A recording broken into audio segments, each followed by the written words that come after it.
Hello বন্ধুরা, আসসালামু আলাইকুম। পাবনার পাক কিচেন অ্যান্ড ব্লগ থেকে আমি শারমিন আপনাদের মাঝে আজও একটা পিঠা রেসিপি নিয়ে হাজির হয়েছি। আশা করি পিঠা রেসিপিটি আপনাদের কাছে অনেক অনেক ভালো লাগবে। ভালো লাগলে ছোট্ট একটা লাইক দিয়ে শেষ পর্যন্ত যুক্ত থাকবেন, যে যেখান থেকে আমার ভিডিওটি অন করছেন। আর যদি এতটুকু বেশি ভালো লেগে থাকে অবশ্যই লাইক কমেন্ট শেয়ার করে আর একটা সাবস্ক্রাইব করে পাশে থাকবেন। আর পাশে থাকা বেল আইকনটি অন করে রাখবেন, যখনই আমি কোনো নিত্য নতুন রেসিপি আপলোড করব আপনাদের কাছে নোটিফিকেশন আগে পৌঁছাবে। এখানে দেখতে পাচ্ছেন অনেকগুলা কাঁঠাল নিয়েছি, আর এখন আমি কাঁঠালগুলোর বিচি বের করে নিচ্ছি। আর এই কাঁঠালগুলো দিয়ে আমি আপনাদেরকে পিঠা বানিয়ে দেখাবো। এ পর্যায়ে দেখতে পাচ্ছেন কাঁঠালের বিচিগুলো বের করে নিয়েছি। এখন আমি এই যে কাঁঠালের যে রস, সেই রসটা বের করে নেব। হাত দিয়ে সুন্দর করে কাঁঠালগুলো মথে নিলাম। আর এই যে দেখতে পাচ্ছেন রসগুলো বের করে নিয়েছি। এখন রসগুলো সুন্দর করে একটা ছাঁকনি দিয়ে ছেঁকে নেব। এই যে এখানে ছাঁকনিতে দিয়ে দিলাম। এখন চামচ দিয়ে সুন্দর করে বের করে নেব। তবে আপনারা যে যেখান থেকে ভিডিওটা দেখছেন, এই কাঁঠালের সিজনে এভাবে করে কাঁঠাল দিয়ে একবার যদি পিঠা বানিয়ে খান, মাশাআল্লাহ বারবার খেতে চাইবেন। আর অনেকটাই সহজ আর অনেকটাই সুস্বাদু হয় এই পিঠাগুলো। সুন্দর করে কাঁঠালের রসটা বের করে নিয়েছি। এখন এখানে আমি অ্যাড করব পরিমাণ মতো চিনি।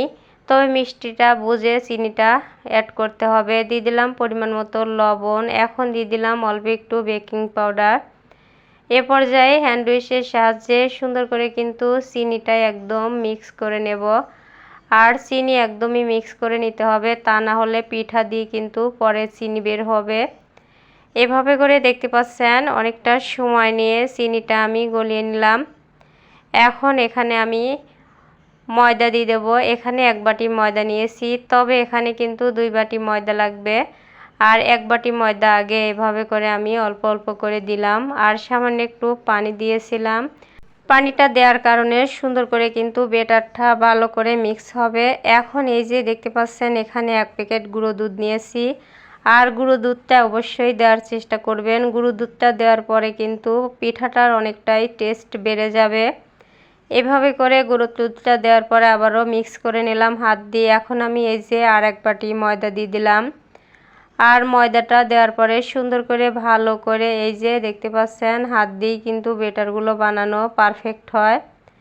এভাবে করে ব্যাটারটা আমি বানিয়ে নিচ্ছি। তবে যে যেখান থেকে ভিডিওটা অন করছেন বন্ধুরা, এ পর্যন্ত ছোট্ট একটা লাইক দিতে যারা ভুলে গেছেন, ছোট্ট একটা লাইক দিয়ে ভিডিওটা ফুল কন্টিনিউ করে দিবেন।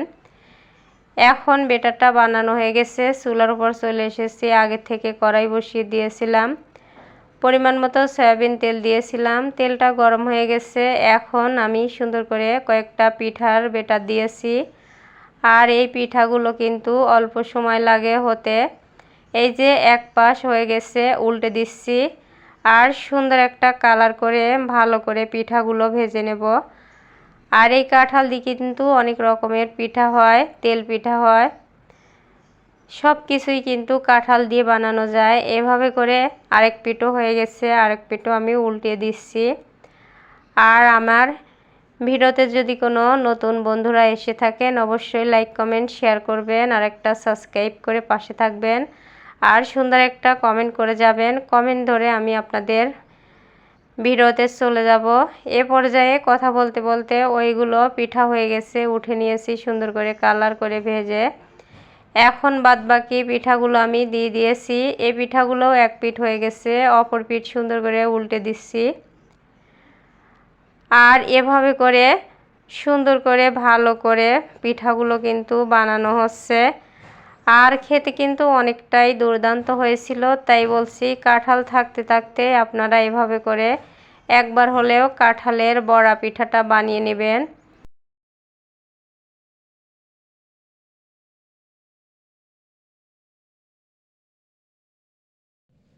আর এভাবে করে দেখতে পাচ্ছেন এই পিঠাগুলোও সুন্দর একটা কালার করে ভেজে নিয়েছি।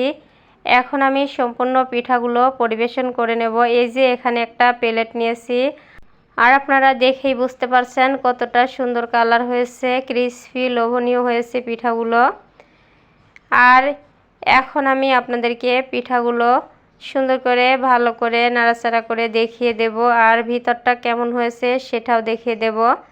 তবে আমার ভয়েস বা ভিডিওতে যদি কোনো ভুল ত্রুটি হয়ে থাকে প্রিয় বন্ধুরা অবশ্যই ক্ষমা দৃষ্টিতে দেখবেন। আর রেসিপিটি কেমন লাগলো অবশ্যই কমেন্ট বক্সে জানিয়ে যাবেন। এই যে দেখুন সম্পূর্ণ পিঠাগুলো কিন্তু একই রকম হয়েছে। আবারও বলতেছি ছোট বাচ্চারা কিন্তু অনেকটাই পছন্দ করবে। আর এই যে দেখুন ভিতরটা কতটা সুন্দর হয়েছে।